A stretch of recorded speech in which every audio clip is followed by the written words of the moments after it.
বারবার পড়ি কিন্তু মনে থাকে না, যখন পড়ি তখন মনে থাকলেও কয়েকদিন পরে আমি ভুলে যাই। এই কারণে আমার পরীক্ষা খারাপ হয়, লেখাপড়াও ভাল লাগে না। এখন আমার করণীয় কি? কিভাবে পড়লে আমার পড়া মনে থাকবে এবং ভালোভাবে পরীক্ষায় অ্যান্সার করতে পারবো? তুমি যদি একটা কলেজের স্টুডেন্ট হয়ে থাকো, তোমারও এই সমস্যাটা খুবই সাধারণ এবং ম্যাক্সিমাম স্টুডেন্টেরই এই সমস্যা আছে। এখন এই সমস্যা থেকে কিভাবে আমরা পরিত্রাণ পেতে পারি, এই ভিডিওতে আমরা তা নিয়েই আলোচনা করব। দেখো, আমরা সকলেই কিন্তু অনেক পড়ি, যারা একটু ভালো রেজাল্ট করতে চাই তখন আমরা পড়ি, কিন্তু পড়তে পড়তে কি হয় যে যখন পড়তেছি তখন কিন্তু পারতেছি, কিন্তু 2 দিন পরে যদি পড়াটা আবার মনে করি বা আমার যদি ক্লাসে টিচার জিজ্ঞেস করে আমি আর পারি না, তখন কি হয় যে নিজে নিজে ভিতরে ভিতরে ফ্রাস্ট্রেটেড হয়ে যায় কি ভাই পড়তেছি কিন্তু পারতেছি না। এখন এইভাবে চললে আমি পরীক্ষায় কিভাবে অ্যান্সার করব? তখন তুমি ধীরে ধীরে পড়ার প্রতি তোমার যে আগ্রহ, ওই আগ্রহটাও হারিয়ে যায়।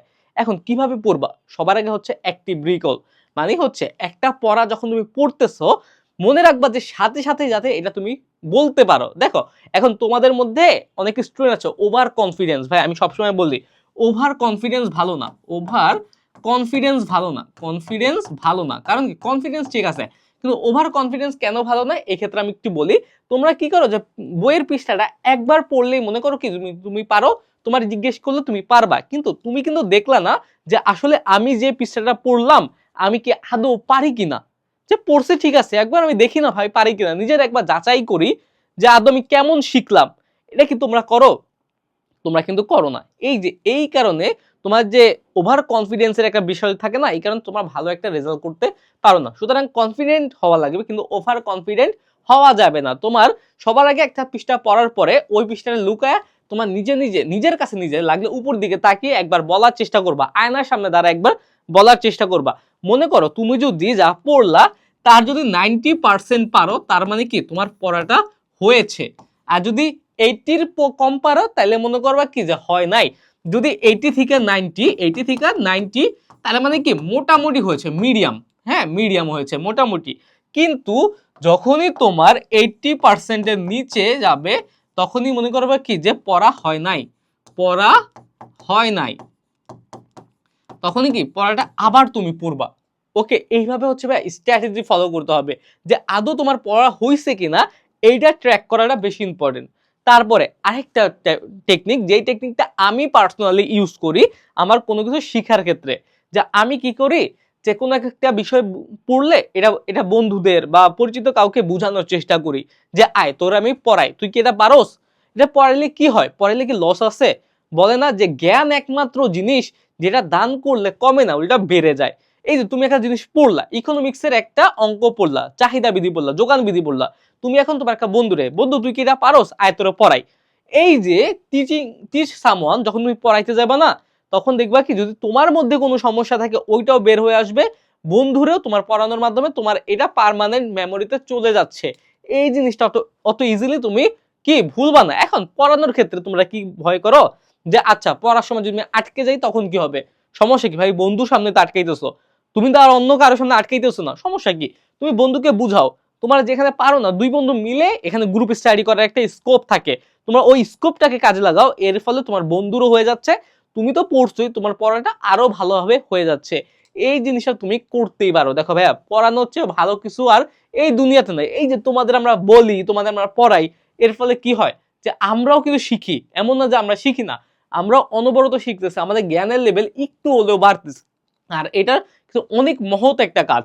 ওকে, সুতরাং কেন পড়াতে হবে। তারপরে হচ্ছে আরেকটা যেটা আমাদের সবচেয়ে ইম্পর্টেন্ট, আমরা যখন কি করি পড়তে বসি তখন পড়েই যাই, মানে কতটুক মাথায় ঢুকলো কতটুক ঢুকলো না এটা কিন্তু আমরা কি করি না, যাচাই করি না। কিন্তু আমাদের ব্রেইনের কিন্তু একটা ব্যাপার আছে, ব্রেইনের একটা ক্যাপাসিটি আছে।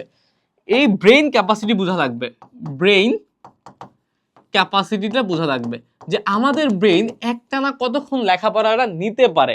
এখন সায়েন্টিফিক্যালি একটা কিন্তু এখানে একটা মেথড আছে যে আমাদের কতক্ষণ পর পর লেখার মাঝখানে একটা বা পড়ার মাঝখানে একটা গ্যাপ দেওয়া লাগবে। এই গ্যাপটাকে বলা হয় পোমোডোরো রিভিশন। এই যে পোমোডোরো টেকনিকটা যদি ব্যবহার করার ক্ষেত্রে এটা কি, এটা হচ্ছে তোমার 25 মিনিট পড়বা, 5 মিনিট গ্যাপ দিবা, 25 মিনিট পড়বা, এটা পড়বা, 5 মিনিট গ্যাপ দিবা। মানে কি প্রতি আধা ঘন্টায় 5 মিনিট তুমি রেস্ট নিবা। পড়তেছো তুমি রেস্ট নিবা 5 মিনিট, 25 মিনিট পর পর 5 মিনিট রেস্ট নেবা। এই রেস্টের সময় আবার ভুলে মোবাইল টিপবা না। এই রেস্টের সময় একটু রিল্যাক্স করবা, একটু পানি খাবা, একটু হাঁটবা, হ্যাঁ, এই বা একটু বাতাস খাবা। এই সময়টা জাস্ট তোমার রিল্যাক্স করার জন্য, মোবাইল টিপার জন্য না কিন্তু। এই যে 25 মিনিট পর পর 5 মিনিট ব্রেক, আবার 25 মিনিট পড়বা, আবার 5 মিনিট ব্রেক, এইভাবে তুমি লেখাপড়াটা কন্টিনিউ করবা। সাইন্টিফিক্যালি প্রুভেন যে এইভাবে পড়লে একটা স্টুডেন্ট সবচেয়ে বেশি আউটকাম দিতে পারে, সবচেয়ে ভালোভাবে পড়া বুঝতে পারে। এর ফলে তোমার ব্রেইনের ক্যাপাসিটি অনেক বেড়ে যায়। সুতরাং এইভাবে তুমি রিভিশনটা কমপ্লিট করতে পারো। বা তুমি একটা কাজ করতে পারো, আরেকটা ব্যাপার হচ্ছে এই প্রোমোডোরো রিভিশনটা আরেকটা কনসেপ্ট আছে। এইটা তুমি কিভাবে ব্যবহার করতে পারো, এটা হচ্ছে তুমি কয়েকদিন পর পর হচ্ছে রিভিশন দিবা, কয়েকদিন একটু গ্যাপ রেখে রেখে রিভিশন দিবা, বা তোমার একটা বিশ্রামের পরে রিভিশন দিবা। তুমি 2 দিন পরে আবার পড়বা, 5 দিন পরে আবার পড়বা। কিন্তু আমি এক্ষেত্রে কি বলি যে একবার পড়ার পরে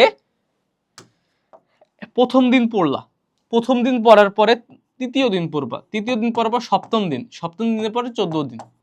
এই একটা সার্কেল মেনটেন করলে তোমার ওই পড়াটা ভুলার সম্ভাবনা খুবই কম থাকে। ওকে, তারপরে আসি আমরা ব্লারশিট টেকনিকটা কি। এই ব্লারশিট টেকনিকটা এটা কিন্তু তোমার লেখাপড়া বা মনে রাখার জন্য সাইন্টিফিক্যালি আরেকটা প্রুভেন হচ্ছে টেকনিক। এই ক্ষেত্রে তুমি একটা পৃষ্ঠা নিতে পারো, পৃষ্ঠাটা পড়ার পরে ওইটা একটা নোট বানাতে পারো, সংক্ষেপে একটা নোট। মাঝে মধ্যে ওই নোটটা দেখে তুমি একটু রিকল করার চেষ্টা করবা, মনে করার চেষ্টা করবা যে আদৌ আমার মনে পড়ে কিনা। ওকে, যদি এইভাবে পড়ো তুমি একটা পড়া জিনিস ভুলে যাবা না কখনোই। আর তুমি একটা সময় নিজেকে চ্যাম্পিয়ন দাবি করতে পারবা। যখনই দেখবা যে একটা পড়ার জিনিস তুমি ভুলতেছো না, তখন নিজের মধ্যে আলাদা একটা কনফিডেন্ট ফিল করবা। একটা কনফিডেন্স কাজ করলে লেখাপড়ার প্রতি তোমার আগ্রহটাও অনেক অনেক বেড়ে যাবে। এইভাবে পড়তে হবে ভাই, সবকিছু একটা টেকনিক আছে, টেকনিক ফলো করে লেখাপড়া করলে আশা করা যায় যে পরীক্ষা খুবই ভালো করতে পারবা। ওকে, এইগুলো যদি ফলো করো আশা করা যায় তোমাদের আর কোনো সমস্যা হবে না। ওকে, তাহলে আজকের ভিডিওটা এই পর্যন্ত থাকলো। এগুলো ফলো করো, ইনশাল্লাহ তোমাদের আর কোনো সমস্যা হবে না যদি এগুলো তোমার লাইফে ইমপ্লিমেন্ট করতে পারো। আবার দেখা হবে, সেই পর্যন্ত সুস্থ থাকো, ভালো থাকো, আসসালামু আলাইকুম।